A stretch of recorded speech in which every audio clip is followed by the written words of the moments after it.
Okay, this is south gate. Structure faces west. This is south side of the garage. Wood mulch next to the house. Foliage next to the house. Rain gutter discharges too close to the house. Moving on along. Exterior light fixture should be sealed. We've got some movement right in here. Now, brick is a very good building material, but it's porous. And the water goes right through it. That's why we have weep holes. And every time we disturb the drainage plane, because the water goes back behind here, we got a drainage plane behind it. That's why we have weep holes. Every time you disturb the drainage plane with a metal lintel, for example, well, we're supposed to have weep holes up here too, but we don't. And coming over here on the garage, so this would be the north side of the garage. We got some vertical cracks through the brick and mortar right there. Should be sealed. Then, between the garage and the front portico, bushes too close to the house, wood mulch. Where do termites live? In the ground. Oh. What do they eat? Dead wood. Oh. What's wood mulch? Dead wood on the ground next to your house. It's called a clue. It's called a clue. And then we've got these expansion boards, which are perfectly legal, by the way. That's awful close to your house. Awful close to you. I mean, you think termites are going to like that? I think they're going to love it. And over here, our exterior receptacles, electrical receptacles, okay, they should have in-use covers, so you can plug in your Christmas lights and close them. If you plug your Christmas lights into this cover, it's going to stay open and water can get in it. Coming over here, this door was not locked when I got here. It was almost locked. It was pretend locked, but it was not locked. We do not have weep holes. Do not have weep holes. Light fixture should be sealed. Wood mulch next to the house. Bushes touching it. Okay. Wood mulch next to the house. Bushes touching it. We do not have weep holes. Come over here a little bit. In our flashing, that's about an inch. You're about an inch. Rain gutter's okay on their clearances, but we're supposed to have kick-out flashing right there to direct the water into our rain gutters. Our rain gutters should not be discharging water directly onto the roof. It'll cause it to wear out too fast. And then our flashing, our step flashing over here, should be bent in towards the structure and sealed to help prevent it from wind-driven rain. You think wind-driven rain can get in there? I do. You think wind-driven rain can get in there? I do. No, it can't. I'm just running on your roof. There we go. But it's raining, bud. I know. I know about that. Come on, bushes touching. Bushes touching, bushes touching. Fences. Our fences are touching the house. That's conducive to wood-destroying insects. That's by design. Most people want a fence. So that's what we got. We got fences out here. But we got high soil and debris. Got a board back there. I don't know where that brick comes from. That's kind of interesting. Maybe we'll find out. Soil's too high right here. This is called a control joint. We like these. We want these. We're supposed to have them. Just like we have control joints out in the street. Some people call them expansion joints. Call them what you will. But what does the sealant do? Well, one, we're controlling the cracks because it's obviously moved here.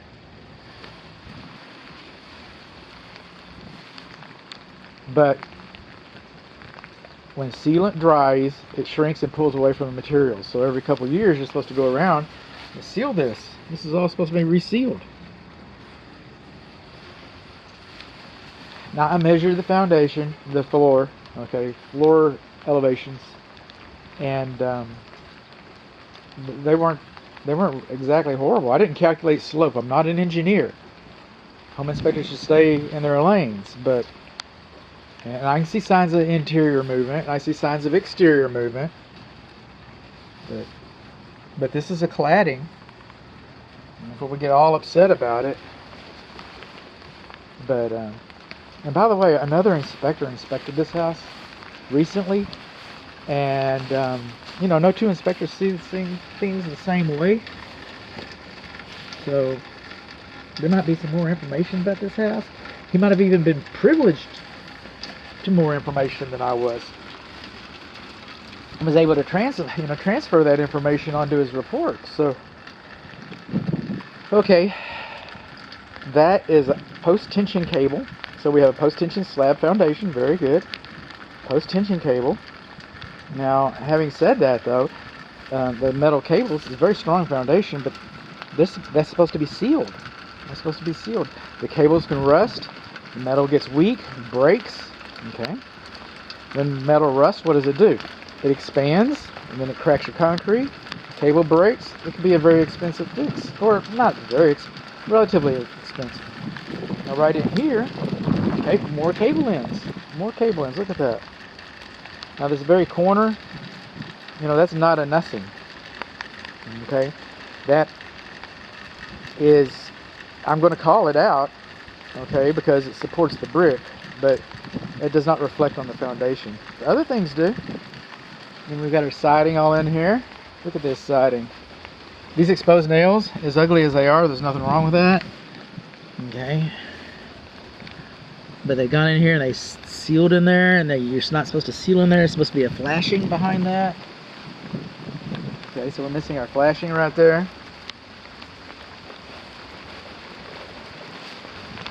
So this deck will not be on the termite. Well, it might be on the illustration, but, well, because it's not touching the structure, except for these little ramps right here, which I don't recommend that you take loose, but I think this was made handy capable. Stepping out of the rain a little bit. Got a little bit of wood rot right there. Moving on along. I've been trying. They've been promising, okay, to get on the roof. They've been promising the rain would let up. First, it's supposed to be scattered, sporadic showers. That's what they told me. Weatherman. Okay, now these windows are different than these windows. It's still wood, okay, still wood siding. But what makes these different is there's 24 inches between the tops of the windows and the tops of the doors and the ceilings. And these windows that we've been looking at so far with the wood, okay, they're not 24 inches from the soffit. So this is 24 inches.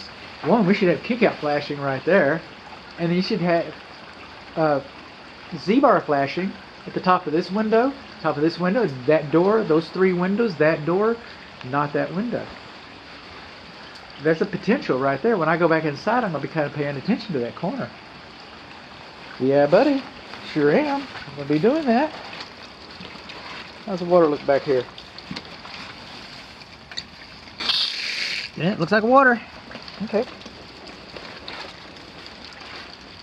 No protective cover. Let's see if I can get in here a little bit. Do a little diagnostic analysis. Alright. Power. No GFCI on the exterior. Huh. Now can I get you out? You didn't have the protective bubble cover. Oh, great.